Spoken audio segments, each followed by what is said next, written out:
الحمد للہ رب العالمین والصلاة والسلام علی سید الانبیاء والمرسلین اما بعد فاعوذ باللہ من الشیطان الرجیم بسم اللہ الرحمن الرحیم۔ الحمدللہ پروگرام الفرقان میں عقائد کی اصلاح کے بعد اعمال کی اصلاح پر کلام ہو رہا تھا، اور ہم نے ابتدا میں اخلاص نیت کے بارے میں کلام کیا، پھر اس کے بعد ریاکاری کی مذمت بیان کی، نیت میں کیسے اخلاص بیدار کرنا چاہیے، ریاکاری سے محفوظ رہنے کا طریقہ کیا ہے، یہ بھی مختصر انداز میں آپ کی خدمت میں عرض کیا تھا۔ اور اس کے بعد ہم توبہ کی طرف آئے تھے کہ توبہ ایک بہترین اور نفیس عمل ہے، اور جب ہم اس کے فضائل آپ کی خدمت میں عرض کریں گے اور آپ سنتے بھی رہتے ہوں گے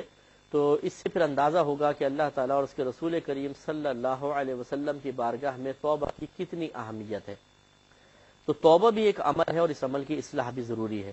اور ہم نے آپ کو پہلے بتایا تھا کہ بعض اوقات عدم معرفت کی بنا پر انسان ایک بہترین عمل کو اختیار کرتا ہے لیکن اسے ضائع کر بیٹھتا ہے۔ بالکل ایسا سمجھ لیجئے جیسے قیمتی ہیرا کسی کے ہاتھ میں آیا جو غیر تراشیدہ تھا اور یہ اس کو تراشنے کا ہنر نہیں جانتا تھا،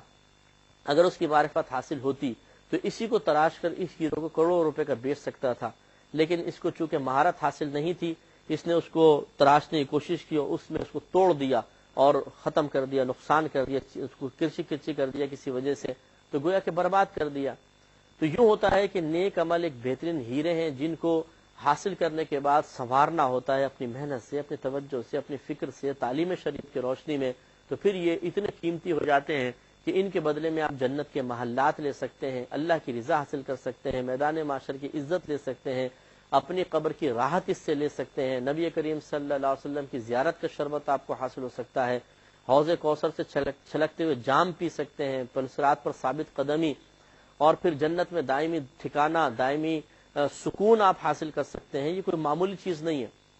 لیکن اس کو حاصل کرنے کے بعد پھر عدم معرفت کی بنا پہ انسان جو نیک اعمال کی چٹنی بناتا ہے یہ بہت خطرناک ہوتا ہے کہ پھر نہ صرف نیک عمل ضائع ہو جاتا ہے بلکہ انسان اللہ تعالی کی بارگاہ میں معذوب ٹھہرتا ہے، معذب ٹھہرتا ہے، یعنی اس کو عذاب دیا جائے گا، اور یہ انتہائی غیر مناسب ہے کہ اتنا بہترین موقع ملنے کے باوجود انسان اللہ تعالی کی بارگاہ میں راندہ درگاہ ہو جائے۔ اس لیے توبہ بھی ایک بہترین عمل ہے۔ بعض لوگ جیسے ہم نے بتایا تھا کہ توبہ ٹھیک طور پہ نہیں کر پاتے، وہ دل میں شاید مطمئن ہوتے ہیں کہ ہمارا گناہ نامہ اعمال سے مٹ گیا ہوگا اور توبہ کی فضیلتیں ہمیں حاصل ہو گئی ہوں گی، لیکن حقیقتاً توبہ کی فضیلت ان کو حاصل نہیں ہو پاتی ہے۔ ہم نے آپ کو توبہ کی تعریف بیان کی تھی اور اس کے بعد یہ بتا رہے تھے کہ توبہ گناہ کے ارتکاب پر، خطا کے ارتکاب پر ہوتی ہے، اور گناہ اور خطا کبھی تو اللہ کے حق میں کوتاہی کی بنا پر معرض وجود میں آتا ہے، کبھی مخلوق کے حق میں کوتاہی کی بنا پر آتا ہے۔ اللہ کے حق میں کوتاہی کبھی اس صورت میں ہوتی ہے کہ انسان کسی بدنی عبادت کو ترک کر دیتا ہے،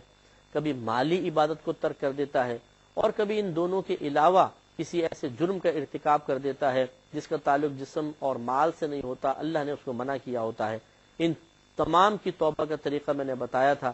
کہ جس کا مالی عبادت یا بدنی عبادت سے کوئی تعلق نہیں، اس میں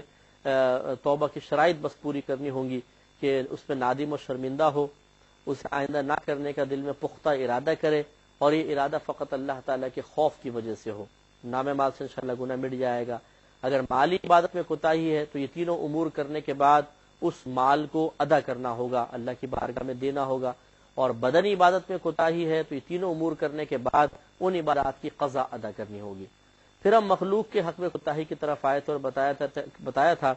کہ عموماً یہ کوتاہی تین طریقے سے ہوتی ہے کہ انسان سامنے والے کو کوئی جسمانی اذیت پہنچا دیتا ہے، یا مالی نقصان پہنچاتا ہے، یا اس کو روحانی اذیت دے دیتا ہے، روحانی اذیت کا سبب بن جاتا ہے۔ تینوں کی توبہ کا مختلف طریقہ ہے۔ چنانچہ سب سے پہلے ہم نے مال میں کوتاہی یا مالی اعتبار سے کسی کو اذیت و تکلیف پہنچانے کا جو جرم تھا اس کی توبہ کا طریقہ عرض کرنا چاہا تھا۔ اس میں آپ کو بتایا تھا کہ 3 اسٹیپ ہوں گے۔ نمبر 1، اگر ہم نے کسی کا مال غصب کیا تھا، چاہے وراثت دبا لی، مال چھین لیا، جیسے گن پوائنٹ پہ موبائل وغیرہ چھین لیتے ہیں، سود وغیرہ لے لیا، رشوت لے لی، اسی طرح امانت دبا لی، کسی کے پلاٹ پہ قبضہ کر لیا، یہ تمام مالی معاملات میں کسی کا حق سلب کرنے کے زمرے میں آتے ہیں۔ اس میں سب سے پہلے تو اللہ تعالیٰ کی بارگاہ میں انسان رجوع کرے، یعنی نادم ہو، شرمندہ ہو، آئندہ اس قسم کے گناہ کے نہ کرنے کا پختہ ارادہ کرے، اور یہ ارادہ اللہ کے خوف کی وجہ سے ہو۔ دوسرا اسٹیپ ہے صاحب مال سے معافی طلب کرنا، کہ بھئی میں معافی چاہتا ہوں کہ میں نے ایسا کیا، کیونکہ اتنے عرصہ وہ شخص اپنے مال سے محروم رہا، کتنی اذیت ہوئی، کتنی تکلیف ہوئی، اور بیچارہ کتنے فائدوں سے محروم رہا، یہ اس پہ بھی معافی مانگنی ہوگی۔ اس میں اگر یہ معاملہ ہے کہ اگر صاحب مال کہتا ہے جاؤ میں معاف نہیں کرتا، تم نے اتنی مجھے تکلیف دی، اتنے عرصے میرا پلاٹ دبا کے رکھا، اتنے عرصے میرے گھر پہ قبضہ کر کے رکھا، میں اپنے فائدوں سے محروم رہا، نہیں معاف کروں گا، میدان معاشر میں تمہاری گرفت کروں گا، تو ایک اسٹیپ تو آپ نے پورا کر لیا جو شرعی تقاضا تھا کہ معافی مانگ لی۔ لیکن اگر وہ معاف نہیں کرتا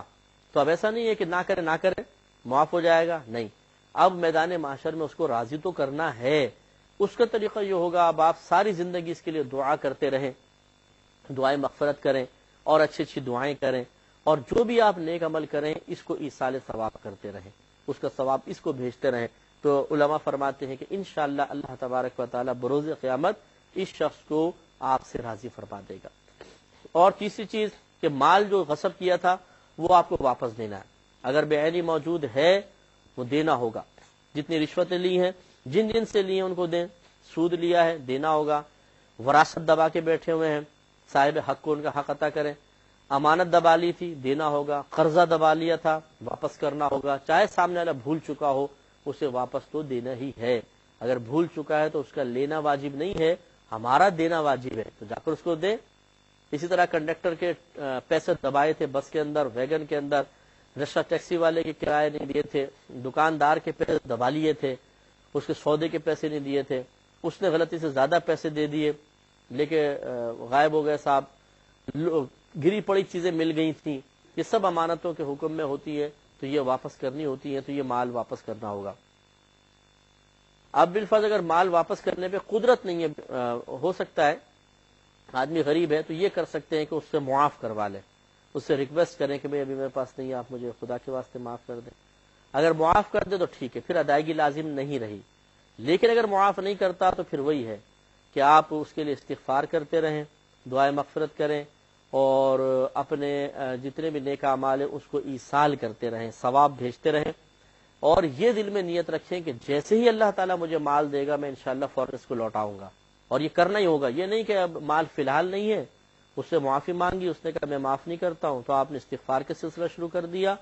اور آپ نے اپنی نیکیاں اس کو ایصال کرنے لگے، بعد میں مال آیا تو آپ نے کہا چھوڑو مال دینے کا کیا ضرورت ہے، اس سلسلہ چل تو رہا ہے، دعائیں مغفرت کرتے رہیں گے اور ایصال ثواب کرتے رہیں گے، ایسا نہیں، یہ تو کرنا ہی کرنا ہے تاکہ وہ راضی ہو، اور مال تو اس کو دینا ہی پڑے گا۔ اور بالفرض اگر وہ معاف نہیں کرتا تو مال دینا پڑے گا، اور مال ہے تو دے، نہیں ہے تو پھر وہی آپ توبہ اور استغفار، اور اس کے لیے استغفار کرتے رہیں، توبہ بھی کرتے رہیں اور ایصال ثواب کرتے رہیں۔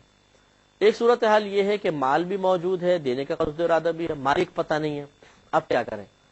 اگر اصل مالک معلوم نہیں، اس کے ورثاء کو تلاش کریں، ورثاء بھی نہیں معلوم، تو پھر یاد رکھیں کہ حکم شرعی یہ ہوتا ہے کہ اس مال کو نامعلوم مالک کی طرف سے صدقہ کرنا واجب ہے، صدقہ کر دیجئے، تو انشاءاللہ بروز قیامت اللہ تبارک و تعالی ہم سے اس شخص کو راضی کر دے گا۔ لیکن بات وہی ہے کہ اس طرح صدقہ کرنے کے باوجود اس کے لیے توبہ استغفار، دعا استغفار کرتے رہیں اور اپنے نیکیوں کا ثواب بھیجتے رہیں، یہ بھی ضروری ہے تاکہ میدان معاشر میں وہ اس ثواب کی کثرت کو دیکھ کر آپ سے فوراً راضی ہو جائے۔ تو خلاصہ کلام یہ ہے کہ مال میں کوتاہی کی ہے تو اس کے 3 اسٹیپ ہیں، ایک اللہ کی طرف رجوع خالصتاً، صاحب مال سے معافی اور مال کی ادائیگی۔ اللہ کی طرف رجوع میں تو کوئی رکاوٹ نہیں ہے، معافی میں رکاوٹ اس طرح ہو سکتی ہے کہ آپ نے معافی مانگی، اس نے معاف نہیں کیا، تو آپ پھر اس کے لیے کوئی بات نہیں، آپ نے پھر سلسلہ کبھی وقتاً فوقتاً کوشش کرتے رہیں، معاف کر دے بھائی بہت اچھی بات ہے، نہیں کرتا تو آپ بہرحال دعائیں مغفرت کرتے رہیں، ایصال ثواب۔ تیسرا مال کی ادائیگی، اگر مالک معلوم ہے مال ادا کریں، مال نہیں ہے اس سے معاف کروانے کی کوشش کریں، معاف نہ کرے تو ادائیگی کی نیت کے ساتھ ایصال ثواب کرتے رہیں اور دعائیں مغفرت کرتے رہیں۔ اور اگر مالک ہی معلوم نہیں لیکن وارث معلوم ہے تو وارثوں کو دیں، مالک اور وارث دونوں ہی معلوم نہیں تو اس نامعلوم مالک کی طرف سے وہ تمام مال صدقہ کرنا واجب ہوگا، تو انشاءاللہ بڑے ذمہ ہوں گے۔ اب دوسری چیز کی طرف آ جائیں، جسمانی اذیت پہنچائی تھی، مکہ مار دیا کسی کو، گولی مار دی پیر میں، یا اور کوتاہیاں کی ہیں، تو ایسی صورت میں اس میں دو اسٹیپ ہوں گے، بڑے اسٹیپ دو ہی ہوتے ہیں، ایک اللہ کی طرف رجوع کرنا، دوسرا اس شخص سے معافی طلب کرنا۔ ہاں اگر وہ کہتا ہے کہ میں بدلہ لوں گا، آپ نے آنکھ پھوڑی، وہ کہتا ہے میں آنکھ پھوڑوں گا، آپ نے اس کی انگلی کاٹ دی، وہ کہتا ہے میں آپ کی ہاتھ کاٹوں گا، انگلی کاٹوں گا، تو اس میں پھر یہ کہ اگر قاضی اسلام ہوتا تو یہ سزا وہ دلوا سکتا تھا، لیکن اب چونکہ یہ حکومت اسلامیہ نہیں ہے، قاضی اسلام نہیں ہے، تو اس شخص سے یہ معافی کم از کم طلب کر لے کہ بھائی میں بڑی معذرت چاہتا ہوں، مجھ سے غلطی ہوگی، میں نے آپ کو مارا پیٹا اور آپ کو جسمانی اذیت پہنچائی، اور بہتر یہ ہے کہ اگر ہو سکے تو اپنے آپ کو بدلے کے لیے پیش کر دے، بھی آپ مجھے بھی مار لیں، مجھے اذیت پہنچا لیں، تاکہ میرے ضمیر کو سکون مل جائے، قلبی مجھے اطمینان حاصل ہو جائے۔ اگر وہ راضی ہو جاتا ہے ٹھیک، نہیں ہوتا بہرحال عموماً کون بدلہ لیتا ہے، جب سامنے کوئی عارضین کی ساری کے ساتھ پڑا ہو تو پھر عموماً رحم آ ہی جاتا ہے، تو بہرحال اس سے معافی طلب کرنی ہوگی، وہ معاف کرے گا تو پھر یہ توبہ بھی اللہ کی بارگاہ میں مقبول ہوگی، اور بالفرض اگر وہ معاف نہیں کرتا، بات پھر وہی آ گئی کہ میں نہیں معاف کرتا ہوں، تم نے میرے ہاتھ توڑ دیا، میرا پیر توڑ دیا، اور میں بدلہ نہیں لیتا ہوں لیکن معاف بھی نہیں کرتا ہوں، تو پھر ایسی صورت میں پھر وہی ہے کہ آپ اس کے لیے تا حیات دعائے مغفرت کرتے رہیں اور کثرت سے ایصال ثواب کریں،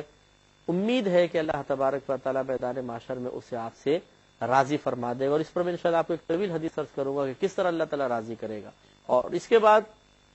روحانی اذیت، کہ آپ نے کسی کی چغلی کی، اسے پتہ چل گیا، غیبت کی، اسے پتہ چلا، سامنے دو بدو گالی بک دی، الزام لگا دیا، اور یہ خواتین میں بہت زیادہ ہوتا ہے، لڑائی جھگڑے میں ایک دوسرے پہ الزام لگانا، برا بھلا کہنا، شکایتیں کر دینا گھر میں، جیسے دو بہویں ہیں، ایک جا کے شکایت کر رہی ہے ساس کو، دوسری کسی اور کو لگا رہی ہے، یہ سلسلے چلتے رہتے ہیں، تو اس طرح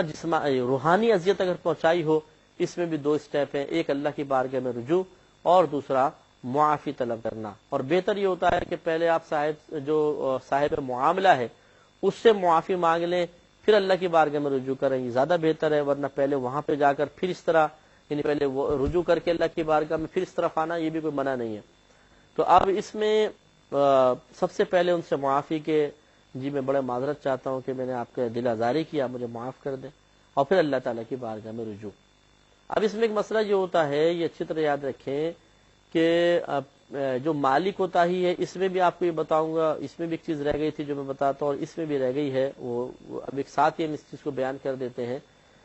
کہ بعض اوقات ایسا ہوتا ہے، جیسے مثال کے طور پہ آپ نے کسی مخلوق خدا کا مال چرا لیا تھا، کسی انسان کا، اور اب اس کو اگر بتائیں گے تو فتنے کا اندیشہ ہے بہت زیادہ، یا ایک شخص تھا عام حالت میں تھا، اس نے مال چرا لیا، اب اللہ نے اس کو عزت عطا فرمائی، ایک مقام ایک وقار اس کا قائم ہو گیا، اب اگر یہ جا کے سے بولتا ہے جی میں نے چوری کی تھی اور وہ لوگوں کو بتا دے تو اس کا وقار زائل ہو جائے گا، ایسے میں بالکل اجازت ہوگی کہ یہ اس اپنے قصور کو چھپا لے، اور معافی طلب کرنے کے سلسلے میں یوں کر سکتا ہے کہ یہ ایک گمنام خط لکھے اور اس میں بہت ہی اچھے انداز سے فضائل اور اللہ تعالیٰ کے انعامات کا تذکرہ کرے کہ اگر آپ معاف کر دیں گے آپ کو یہ فضیلت ملے گی، یہ اور میں نے یہ آپ کی کوتاہی کی ہے، آپ مجھے معاف کر دیں، لیٹر بھیج دیں۔ اور جو اگر مالی کوتاہی ہے تو پھر گمنام طریقے سے اس کو مال پہنچا دے، کسی کے ذریعے یا ویسے ہی مطلب کسی بھی طریقے سے اس تک مال پہنچ جائے۔ روحانی معاملے میں یہی ہے، آپ نے پیٹھ پیچھے کسی کی غیبت کی، ایک ہے اس کو غیبت کی اطلاع مل گئی، اس میں ٹھیک ہے اس کی دل آزاری ہو گئی، اور ایک ہوتا ہے کہ ابھی آپ نے کسی کی غیبت کی ہے، اس کو اطلاع نہیں ملی، حقیقتاً ابھی اس کی دل آزاری نہیں ہوئی ہے کیونکہ اس کو تو ابھی پتہ نہیں چلا، تو کیا توبہ کرنے کے لیے ضروری ہے کہ اس کو آ کے بتائے کہ جی میں نے آپ کی غیبت کی تھی مجھے معاف کر دے؟ تو یہ مطلب بظاہر مناسب نہیں ہوگا، اگر اس کو اطلاع مل گئی ہے تو معافی طلب کرے، ورنہ اب اس کی دل آزاری ہوگی، پہلے نہیں تھی کہ اس کو تو پتہ ہی نہیں کہ میری غیبت کی گئی ہے، اب آ کے بتائے گا کہ جی میں نے آپ کی غیبت کی ہے تو اس کو تو دل آزاری ہوگی، تو اس لیے، اور ہو سکتا ہے فتنے کا باعث بھی بنے، تو اس لیے یہ ضروری نہیں ہے کہ آ کے آپ اسے بتائیں کہ میں نے آپ کی غیبت کی ہے۔ ہاں اگر آپ کو یہ گمان ہو کہ بعد میں کبھی اطلاع مل جائے گی تو پھر آ کے آپ ایک اجمالی طور پہ کہہ سکتے ہیں کہ بھائی پہلے گفتگو چل رہی ہے، پھر آپ نے کہا کہ اچھا بھائی دیکھو کبھی زندگی میں میں نے آپ کی غیبت کر دی ہو، چغلی کر دی ہو، آپ کی کوئی ایسی بات کر دی ہو کہ اگر آپ کو اطلاع ملے آپ کی دل آزاری ہو جائے گی تو آپ مجھے معاف کر دیجئے، تو وہ کہے گا چلو اچھا میں نے معاف کیا، تو پھر اس کا گناہ ہٹ سکتا ہے اور پھر اللہ کی بارگاہ میں انسان رجوع کرے۔ ماں باپ کی دل آزاری کر دی تھی، سخت لہجے میں بات کر لی تھی، گھور کر دیکھ لیا تھا، اس کی توبہ کا بھی یہ طریقہ ہے، پہلے ان سے معافی، پھر اللہ کی بارگاہ میں رجوع۔ تو خلاصہ کلام یہ ہے کہ جب انسان اس طریقے سے کامل طریقے سے توبہ کرتا ہے تو اس پر اللہ تعالیٰ کی رحمتوں کے دروازے کھل جاتے ہیں اور بے شمار انعامات اس کو حاصل ہوتے ہیں، جو انشاءاللہ ہم آپ کی خدمت میں عرض کریں گے۔ جیسے قرآن عظیم میں اللہ تبارک و تعالیٰ نے ارشاد فرمایا وَتُوبُوا إِلَى اللَّهِ جَمِيعًا أَيُّهَا الْمُسْلِمُونَ لَعَلَّكُمْ تُفْلِحُونَ، اے ایمان والو اللہ تبارک و تعالیٰ کی طرف تم سب کے سب توبہ کرو، لعلکم تفلحون، اس امید پر کہ تم فلاح پا جاؤ، یعنی کامیاب ہو جاؤ۔ معلوم ہوا کہ ایک تو توبہ کرنا واجب ہوا، توبو امر کا صیغہ ہے، اور دوسری بات یہ ہے کہ اس کا فائدہ اللہ نے بیان فرمایا کہ فلاح و کامرانی حاصل ہوگی۔ فلاح و کامرانی مختلف قسم کی ہوتی ہے، دنیا سے اپنا ایمان سلامت لے کر جانا بہت بڑی کامیابی ہے، عذاب قبر سے محفوظ ہو جانا، منکر نکیر کے سوالات کے جوابات میں ثابت قدم رہنا، میدان معاشر میں عذابات سے بچ جانا، اللہ تعالیٰ کے غضب سے محفوظ رہنا، پل صراط آسانی سے پار کر جانا، اللہ کی رضا حاصل کر کے جنت کا دائمی ٹھکانہ حاصل کر لینا، یہ سب فلاح کے تحت آتے ہیں۔ تو گویا کہ جو توبہ کر لیتا ہے اسے تمام چیزیں انشاءاللہ حاصل ہوں گی۔ اور اسی طریقے سے توبہ کا حکم دیتے ہوئے اللہ تبارک و تعالی نے ارشاد فرمایا کہ یا ایھا الذین آمنو، اے ایمان والو، توبوا الی اللہ توبۃ نصوحا، اللہ تعالی کی طرف پکی توبہ کرو، ایسی توبہ کرو جو نصیحت بن جائے، یعنی دوسروں کے لیے باعث نصیحت ہو، اس طرح کی اللہ کی بارگاہ میں توبہ کرو۔ تو معلوم ہوا کہ توبہ کا حکم موجود ہے تو ہم پہ لازم ہے کہ ہم توبہ کریں، اور انہی شرائط کے ساتھ کریں گے تو انشاءاللہ فضیلت حاصل ہوگی۔ پھر دیکھیے اگر صرف ہمیں حکم ہوتا، بہرحال ہمیں توبہ تو کرنی تھی، لیکن ہمارے نبی کریم صلی اللہ علیہ وسلم نے باوجود امام المعصومین ہونے کے آپ نے بھی توبہ فرمائی۔ نبی کریم صلی اللہ علیہ وسلم کا توبہ فرمانا معاذ اللہ کسی گناہ کے جواب میں نہیں تھا، بلکہ معاملہ یہ ہوتا تھا کہ چونکہ آپ نبی تھے تو تعلیم امت کے لیے مختلف اعمال اپناتے تھے۔ جس طرح آپ نے اپنے قول کے ذریعے اعمال کے درجات کو متعین کیا کہ یہ فرض ہے، واجب ہے، سنت ہے، نفل ہے، اس طرح اپنے افعال کے ذریعے بھی متعین کیا ہے۔ اس پہ انشاءاللہ ہم تفصیل کلام عرض کریں گے اگلے پروگرام میں، ابھی چونکہ قلت وقت ہے نہیں عرض کر سکتے، انشاءاللہ ضرور ملاحظہ فرمائیے گا، اس میں ہم آپ کو بتائیں گے کہ کس طریقے سے اور کیوں نبی کریم صلی اللہ علیہ وسلم نے توبہ فرمائی۔ وآخر دعوانا ان الحمدللہ رب العالمین۔